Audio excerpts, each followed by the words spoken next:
Okay, so I'm mixing some brand new wood with some of the original wood, and there's a lot of joints, and the joints are not necessarily all going to work out. And in other words, you might find that the new wood is a bit too thick to go into some of the joints that you need. So what I'm doing here is this is the back section that holds the transom. It holds the two posts together at the rear on both sides of the door, and these are a bit too wide to fit into the posts. And so what I'm doing is I'm just using a standard wood file, taking it down a little bit with the rough side, smoothing them with this side so that we will get a good fit. And let's just see what happens.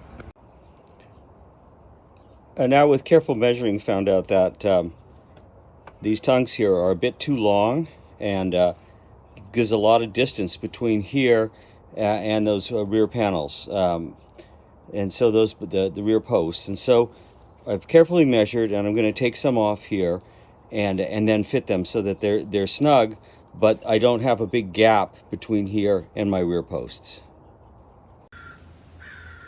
Now I found that the slots in the posts were slightly rounded, so I'm dressing these so they're slightly rounded so they'll be a really good fit.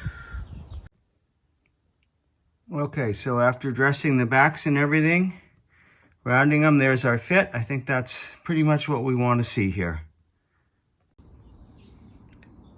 Okay, so some of the new wood that I've ordered, and this is the back rail, is really, really white. Quite a bit whiter. This is a strip piece of the interior wood. Quite a bit whiter than the even the strip pieces of the interior wood. So what I'm going to do is I'm going to give them a little bit of yellowing using a wood stain. And this one is pretty varathane, and it's a pretty,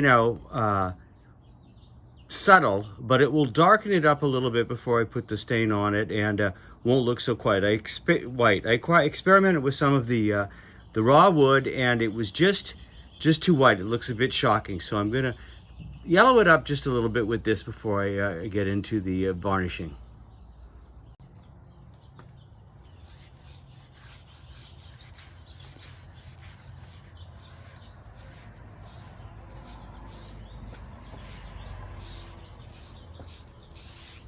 Okay, so I'm using a lint-free cloth here. I'm just rubbing this on subtly.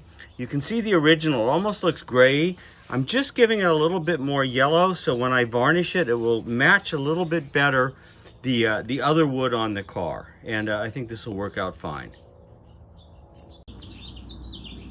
Okay, so there we go, a much nicer, a little bit darker, a little bit more golden color, just a bit of that light oak rubbing stain, and it brings it a lot closer to what the other pieces of wood, the original pieces of wood, look like, rather than the whitish gray that it came in. And but very subtle, right? I don't want it darker, certainly, than the other wood. So I think that should work out just great.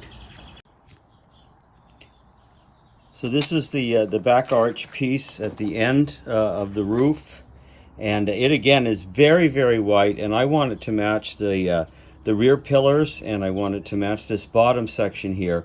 So again, I'm going to treat it a little bit with this the spring oak, very, very light, just to yellow it up a little bit from this white wood, which is it. When I did an experimental piece with some varnish, it still came out way, way too white for the rest of the car. Okay, so there is the cross member piece with the other pieces, and honestly don't think it's too bad at all. Now here's something I discovered when I took this side apart, and the other side's different. The other side is done right, but on this side, the spacer that goes between the wheel arch and the waist rail was just a piece of block like this, no fillets on it or anything like that. Nothing to attach it. It was more or less just glued in place there. And of course that doesn't give you any structural integrity between the waist rail and the wheel arch. So what I did then is I ordered up the proper kind, which you see slots into both the waist rail and the wheel arch, and that way you can screw it in and then glue it, and it will actually give you some strength between your wheel arch and your waist rail. So we're going to treat that and stain it just like we're doing with everything else. For my second coat here of the Total Boat Gleam varnish, spar varnish, I've not thinned it as much as the first coat. I thinned it by about 10% or so using their special brushing thinner. I find that if you use it at full strength, it goes on pretty thick, and it's hard to get it to lay down nice and evenly. So just a slight amount of the brushing thinner really does it, but not as much as the first coat.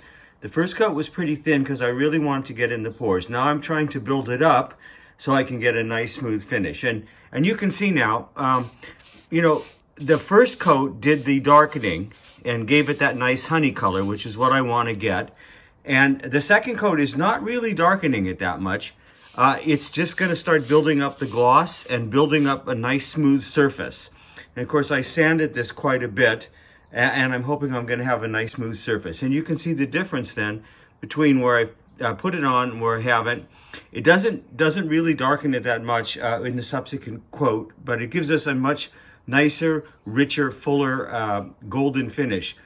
I really don't like it when people use stain and darken these. It just doesn't look right. The Minor Traveler looks great with just a nice varnish on top of that ash, and then that nice sort of honey color coming through, rather than if you darken it up. To my mind, if you darken it up, it seems like you're trying to hide something.